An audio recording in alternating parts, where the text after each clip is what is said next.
L'intelligence artificielle est rentrée dans nos vies comme dans celle des professionnels de l'immobilier.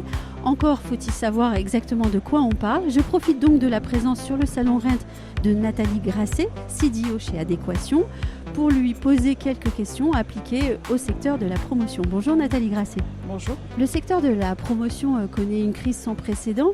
Il s'agit d'un secteur qui est en train de revoir certains de ses fondamentaux, de réinventer aussi certains de ses métiers. Alors, est-ce que l'intelligence artificielle joue ou bien jouera, dans un avenir proche, un rôle dans cette transformation du secteur de la promotion immobilière ? Alors, je pense qu'elle est déjà en train de le faire, puisque la profession est en train de se réinventer, les organisations sont en train de se ramasser vers l'essentiel. Nous, en tant que fournisseurs d'outils pour l'aide à la décision et pour dérisquer les projets, on voit bien qu'il faut aller vers plus d'efficacité, un niveau d'exigence, etc. Donc je pense que c'est déjà en partie le cas.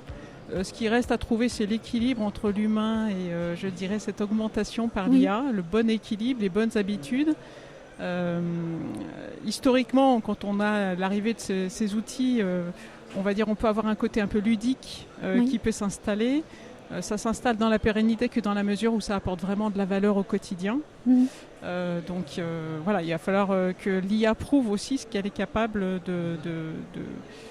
d'apporter, de simplifier, tout en trouvant sa bonne position, c'est-à-dire c'est pas une vérité.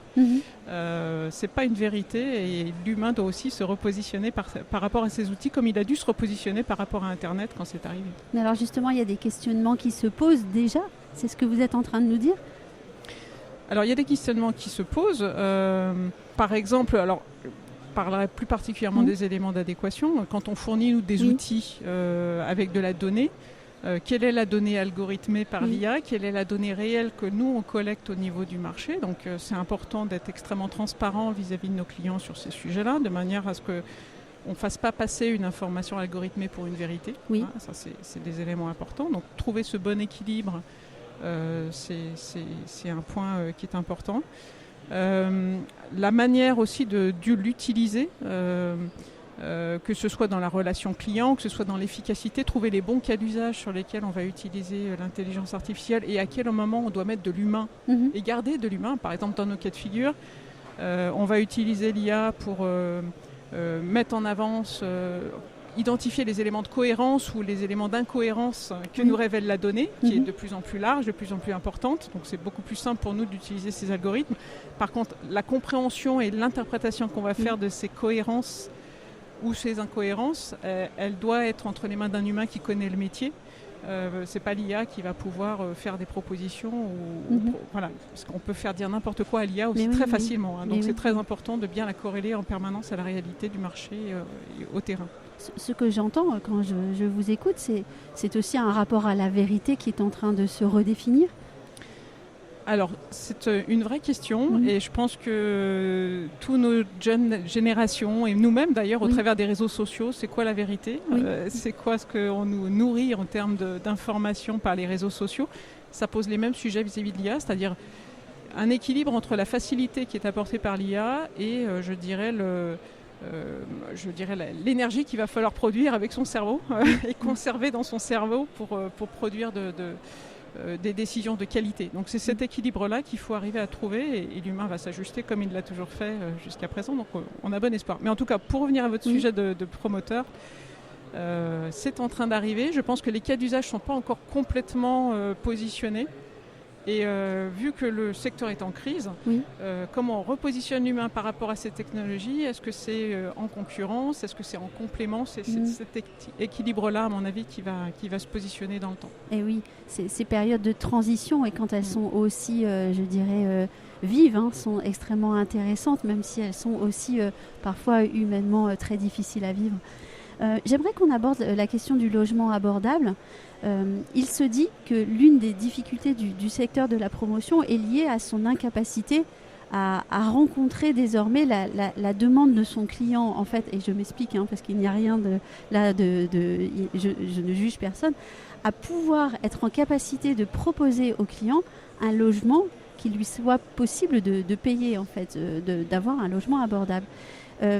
Le logement abordable, d'après vous, sera-t-il possible à nouveau grâce à l'usage d'outils comme l'intelligence artificielle? Alors, je n'aurais pas la prétention de répondre à cette importante question et je crois qu'il y aura pas mal de monde et d'experts autour de la table pour pouvoir y répondre.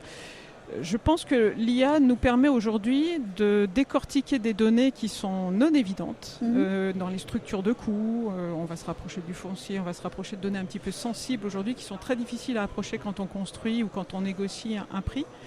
Et donc l'IA nous aide à approcher ça pour arriver à un prix objectif et pour négocier au bon prix un certain nombre de choses. Donc déjà dans la structure de coûts du business plan, on devrait pouvoir fournir aux promoteurs des éléments de décision ou des éléments d'aide à la négociation qui sont des éléments importants dès le départ, on va dire. Voilà. Après, l'autre aspect qu'on identifie nous dans nos solutions, c'est qu'avec les systèmes de démembrement et on va dire les produits un petit peu complexes qui sont à l'heure, on a besoin de beaucoup de données pour nourrir ça, pour nourrir les décisions, nourrir ces fonctionnements-là. Donc ça nous aide aussi à proposer des structures qui permettent de répondre à ces besoins. Alors c'est un peu confus ce que je suis en train de vous dire, mais globalement, vu la complexité des modèles, pour avoir un logement abordable, on va vers des modèles de plus en plus complexes, on va vers des niveaux de négociation qui doivent être au plus juste. L'IA peut nous aider à approcher ça. Maintenant, c'est évidemment pas la seule manière de traiter ce problème. Évidemment, entendu. Ma dernière question sera un clin d'œil et une question qui est posée avec un sourire. J'écoutais hier soir l'écrivain Amélie Nothomb et le journaliste lui disait que l'intelligence artificielle est désormais capable de faire un roman à la façon de Amélie Nothomb, et ce journaliste lui a demandé si elle avait peur que son métier d'écrivain disparaisse. Évidemment, il y avait là beaucoup d'humour, mais quand même la question était très intéressante. Et cet écrivain a répondu qu'elle n'avait absolument pas peur, avec d'ailleurs beaucoup de force dans sa réponse, parce qu'elle est persuadée qu'elle consomme bien moins d'électricité que l'intelligence artificielle et que ceux qui ne consomment rien ou peu perdurent longtemps. Quelle réflexion vous inspire cette réponse d'Amélie Nothomb ? Alors même si elle est sous le ton de l'humour, je la trouve extrêmement pertinente parce qu'il y a un vrai sujet autour de l'IA et en plus vous touchez du doigt une des IA les plus consommatrices d'énergie qui est les ChatGPT & Co, on va dire. Donc c'est l'IA qui est le plus gourmand. Alors il y a d'autres IA plus économes, donc il ne faut pas non plus tout mettre sous le nom de ChatGPT. Mais la notion de Green IT est fondamentale et donc chez nous, on est très très attentif à choisir les bons algorithmes pour traiter les bons cas d'usage. Beaucoup d'acteurs fondent sur l'IA générative beaucoup d'espoir et ils ont raison sûrement, mais c'est pas toujours la panacée pour tout et il y a parfois des solutions plus économiques. Donc quand on met en œuvre l'IA, il faut la réfléchir avec une vision un peu empreinte écologique et dimensionnement technique. Et il y a tout un mouvement du Green IT et autour de l'IA pour être le plus économe possible en termes de ressources. Elle touche un vrai sujet qui est aujourd'hui au cœur d'actualité. Avec son regard d'écrivain et ses réponses de littéraire. On ne sera jamais aussi économe qu'un être humain, ça c'est clair. Mais on va tendre vers ça le plus possible. Voilà. Merci beaucoup Nathalie Grasset d'être passée au micro avec moi et puis je vous souhaite un très bon salon. Vous aussi.